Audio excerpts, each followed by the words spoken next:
If you accidentally deleted contacts on your iPhone, that is no problem because there are two ways that are built into your iPhone to be able to recover those contacts. If the first one doesn't work for you, the second one will definitely work to be able to restore those contacts to your iPhone. So let's jump right in.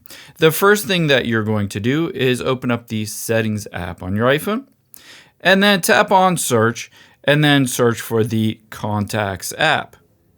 And then scroll down and tap on Contacts. After you've done that, tap on Contact Accounts, and then find the contacts account that is associated with those contacts. So in my case, Gmail. You can see contacts are turned on, turn contacts off, and hit delete from my iPhone. But this doesn't delete them from the Gmail server or iCloud server because we're going to toggle it back on and it will resync all of those in case that contact was still on the Gmail servers.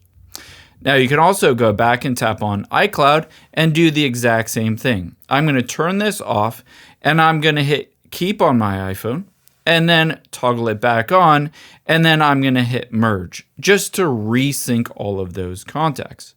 But if this doesn't work for you, that is no problem. The next thing we're going to do is hop out of here and we're going to use the data recovery option in iCloud. So open up Safari and then type in iCloud.com and hit go. Of course, you're going to need to log into your iCloud account like I have done so now. At the top right, tap on those dots next to your profile, and then tap on Data Recovery at the bottom.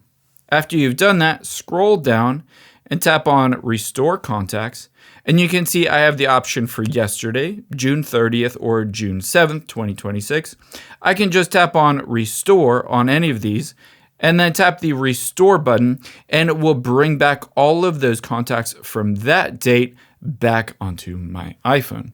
I hope this helps. If you enjoyed this video or it legitimately helped you, I would greatly appreciate it if you hit the subscribe button, maybe like this video and leave a comment that it helped you, and so that other people can see that this was a helpful video. Thanks, guys.